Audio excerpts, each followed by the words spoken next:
For this video, we spoke to faculty and staff from all 10 campuses and asked them to tell us their story about why student mental health matters.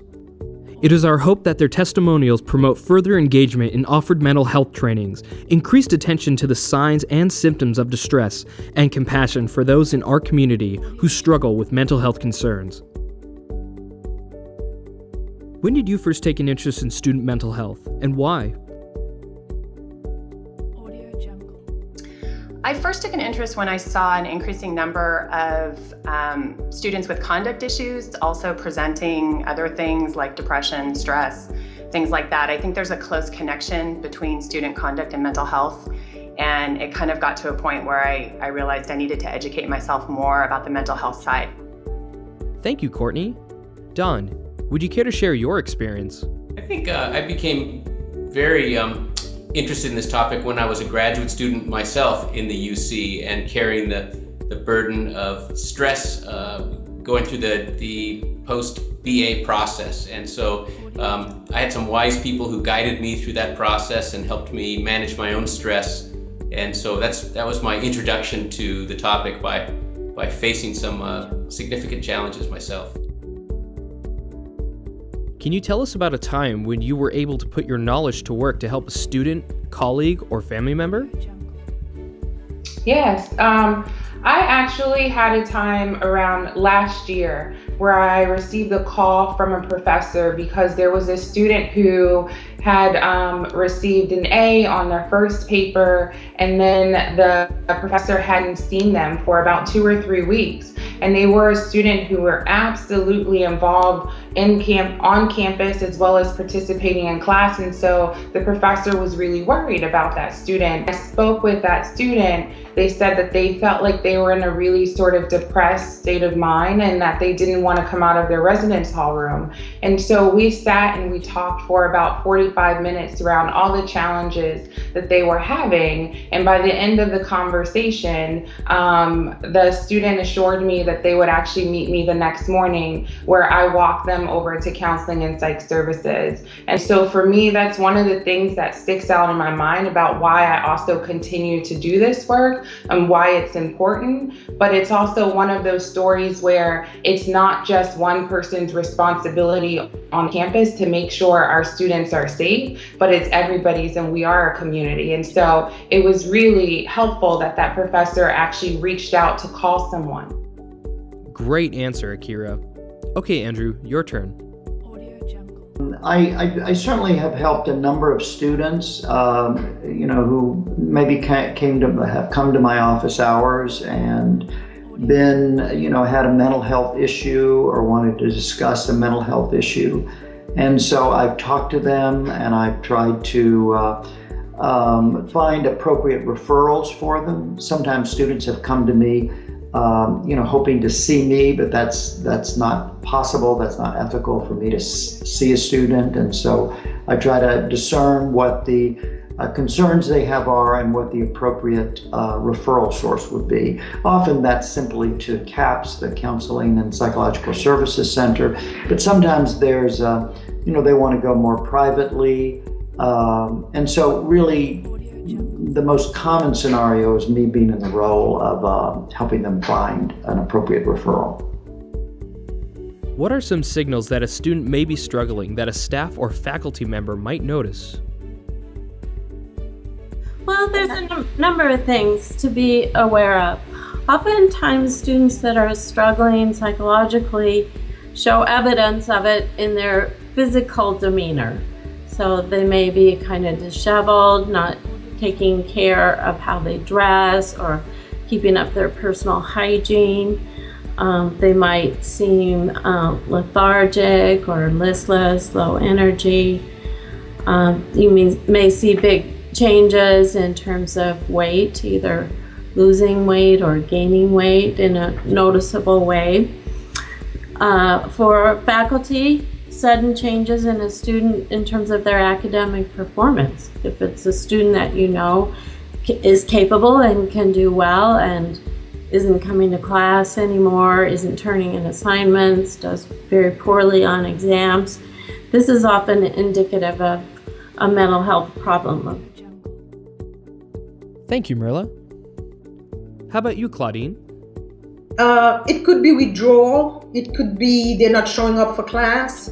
It could be any other type of major change in their behavior. They speak loudly in the classroom, or you had a student who was always vocal who doesn't speak. It could be issues with hygiene. It could be any kind of odd writing or comments. It could be other peers or roommate pointing out that something is not quite right. And I would say the bottom line is really this gut feeling that, there's something not quite right with this student. And it's better to make the call and be wrong versus not making the call and taking the chance that something terrible might happen, because it does happen. Was there ever a time when you didn't think learning about mental health was important? I don't think there was ever a time that I didn't think knowing more about mental health problems and mental health services was important. I think it was more a matter of just not being aware of it. I think particularly early on in my career, it definitely wasn't something that was talked a lot about in my academic preparation classes around student affairs work. And so I think it's more, once I realized the kind of work that I needed to do to support our students, then it became really apparent that I needed to know more about mental health problems that face particularly our college-age students and the kinds of problems that they have right now. Thank you, Michael. Alma, how about you? The past 15 years, every year I've become more convinced that mental health is the cornerstone of students' academic success.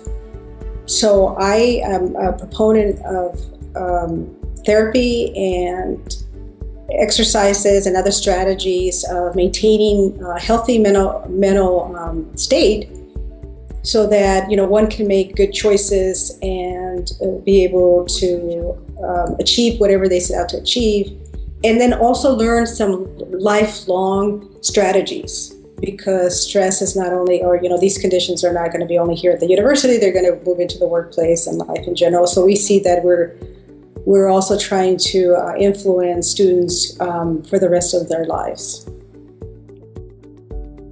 What would you say to a fellow faculty, staff, or administrator who believes it's not their job to know about student mental health issues?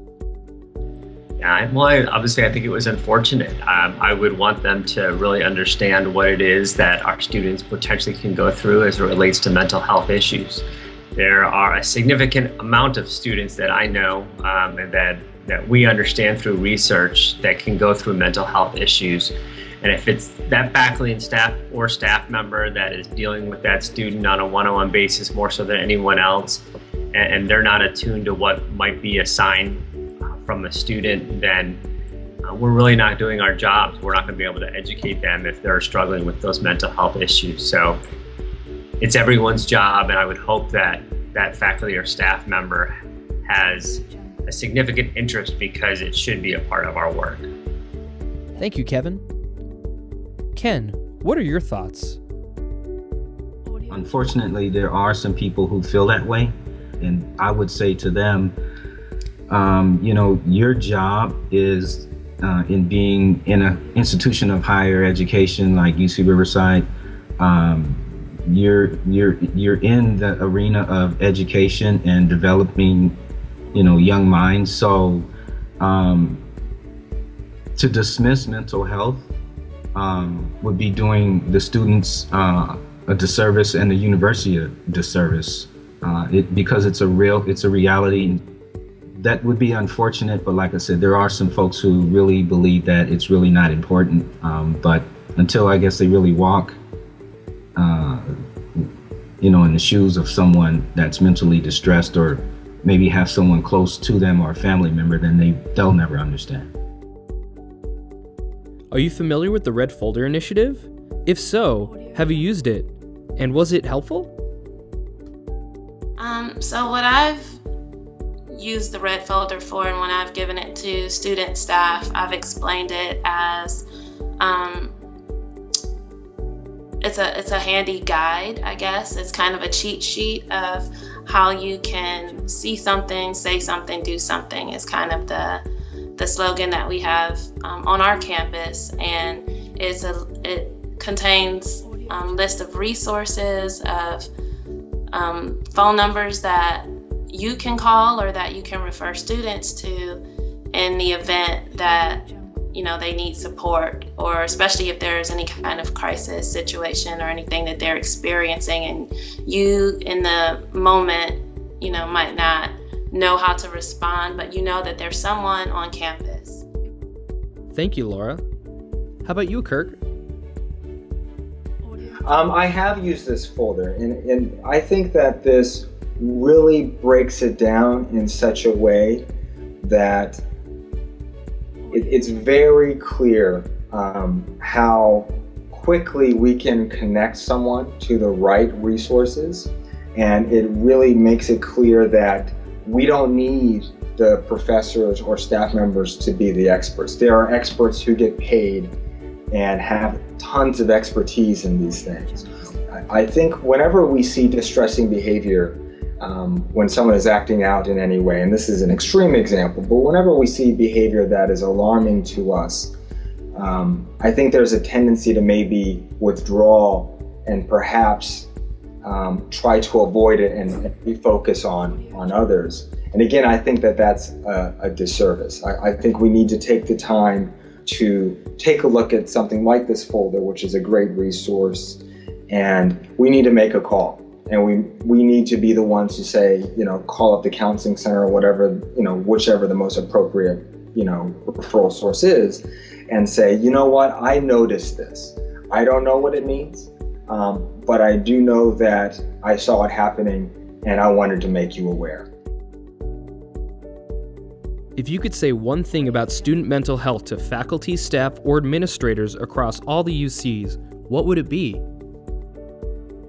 That mental health matters, that the mental state and well-being of our students is essential for them to be successful, not academically, but in life, and especially for our underrepresented students who may fall through the cracks, who may not go into counseling services through more traditional routes. So I think of our, LGBT students, our first-gen students, our students of color, our students with disabilities, our veteran students. These are all student groups that have been identified as not accessing mental health. So my message would be that mental health matters, that we need to work to make sure all students are getting the resources they need, and that includes students who may just come to us directly about what their needs are, but that includes noticing the students who may not come to us and the students that may otherwise fall through the cracks. Wow, amazing. Okay, Claudine, please share your thoughts. Well, I would say that the impact of mental health is real. And that suicide is one of the most tragic aspects of mental health, and that those things are preventable. We have the tool, we have the resources. So again, say something, do something, use those resources, because stats show that nationwide, the people who commit suicide in general are people who did not reach out for help. So let us be that bright light in the life of those who are in moments of darkness, and reach out and put them in contact with the appropriate professionals who can help them and bring them back to life, to light, to joy, to happiness, and to hope. That should be the mark for all students attending college. So let's not really miss out. We don't have a second chance. For more information about mental health services offered on your campus and training for graduate research and teaching assistants, contact Counseling and Psychological Services at 510-642-9494 or visit our website.